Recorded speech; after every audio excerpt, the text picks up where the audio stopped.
Hello again.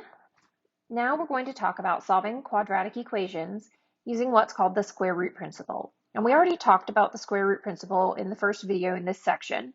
However, what the square root principle says is that if we can isolate some squared term to be equal to, say, k, being a constant number or even an expression, then we can solve that quadratic equation using the square root principle.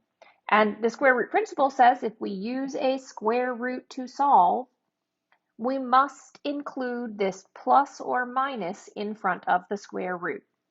And the logic behind that, if I said x squared equals 25, well, what numbers satisfy that equation for x?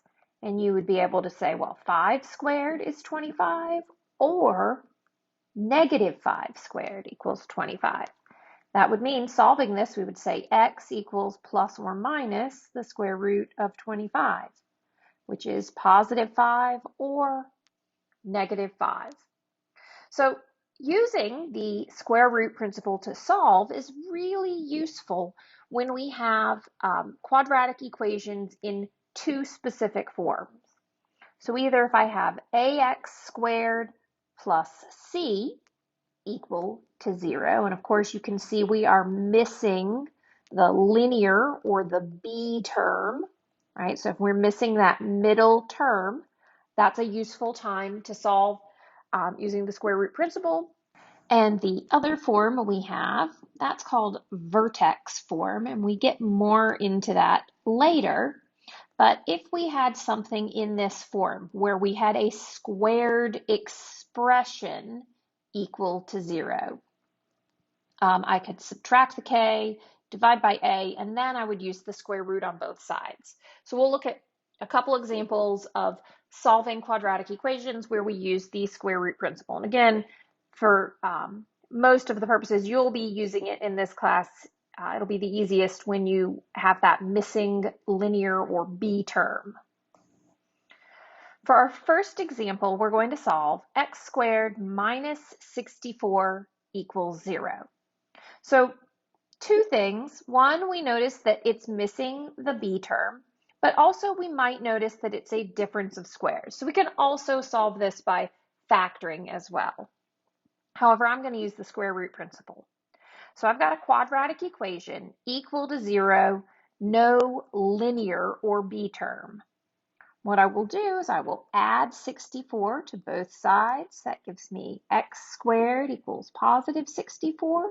Now I'll use my square root principle, which gives me the square root of x squared is just going to be x.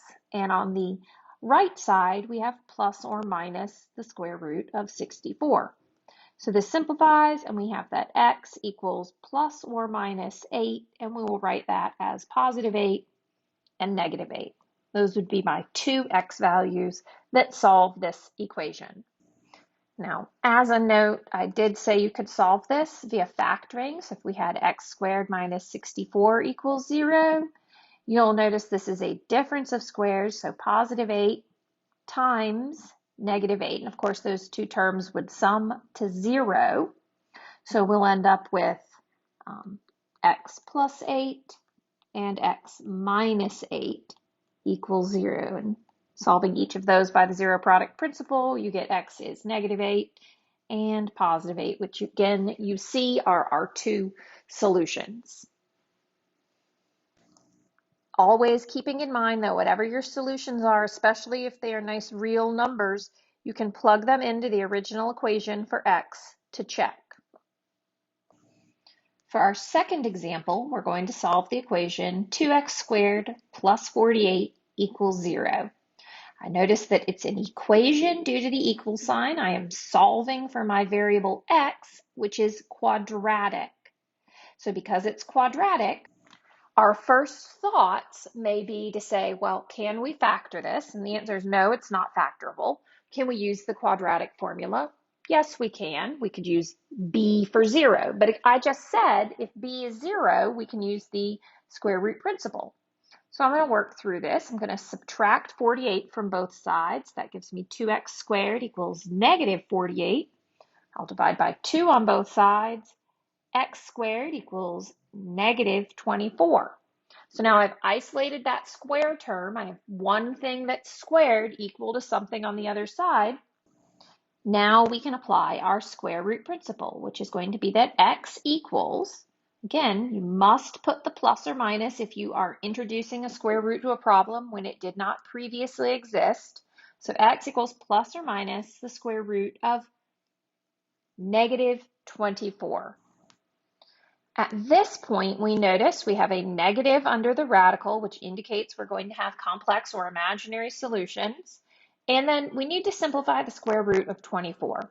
So the first question I might ask myself is there a perfect square number or a number that I easily know the square root of hiding in 24? And there is, it's 4. So I'm factoring out my negative 1, and then I have times 4 times 6. Of course, we know that the square root of negative 1 is I. We know that the square root of 4 is 2, and then the 6 will remain under the radical. So my solution here is that x equals 2 root 6i, positive 2 root 6i, and negative 2 root 6i. Just be very careful if you're going to write that I at the end. Please make sure that it does not look like it's under the radical. So if you'd wanted to write 2i root 6 and negative 2i root 6, that would also be acceptable. Of course, most of you will be typing your answers in on the computer in most instances, so it's very easy to make sure you're not under the radical. But when it's handwritten on the paper, I want to make sure that I understand you didn't write 6i. And in this instance, I'd say, well, where is that I? Is it supposed to be under? Is it not supposed to be under? Okay, so let's just look at one other example here. For our last example in this video, we are going to solve an equation which looks like this. So we have 3 times the quantity x minus 5, which is squared, plus 18 equal to 0. So we're solving for that variable x. First thing I'm going to do is subtract 18, so that's 3 times x minus 5 squared equals negative 18. I will divide by 3 on both sides, that's x minus 5 squared equals negative 6. I will now, since I have a squared term, and if I was trying to isolate this, I would use a square root, I'm going to use a square root to solve. So that's going to leave me with x minus 5 on the left, because the square root of something squared is just the root or itself. And then on the right side, I'm going to have plus or minus the square root of negative 6. At this point, I can isolate the x just by adding that 5 value over. So I have x equals positive 5. I'm going to put the plus 5 in the front instead of at the end because addition's commutative. So 5 plus or minus the square root of negative 6. Now, I can't take the square root of 6 or simplify that, but I can simplify this negative under the radical because we know the square root of negative 1 is I. So this is 5 plus or minus I. Once that I comes out, this is a positive 6 under the radical. My two imaginary solutions here would be x equals 5 plus I root 6 or 5 minus I root 6. So those are my two imaginary or complex solutions to this quadratic equation here. So this was given in what we can call vertex or transformation form. And when you have something written like this, it's very easy to use that square root principle to solve. You probably won't see very many equations that look like this on your homework. But of course, if you're solving something using the completing the square method, which we have not talked about yet, but you achieve this form using completing the square. And being able to put things in this form is very helpful when we get into our trig and calculus classes. So that's it. I did 3 examples in this video of solving quadratic equations using the square root principle to solve. As always, reach out with questions, concerns, comments, because I am here to help you. Good luck and have a nice day.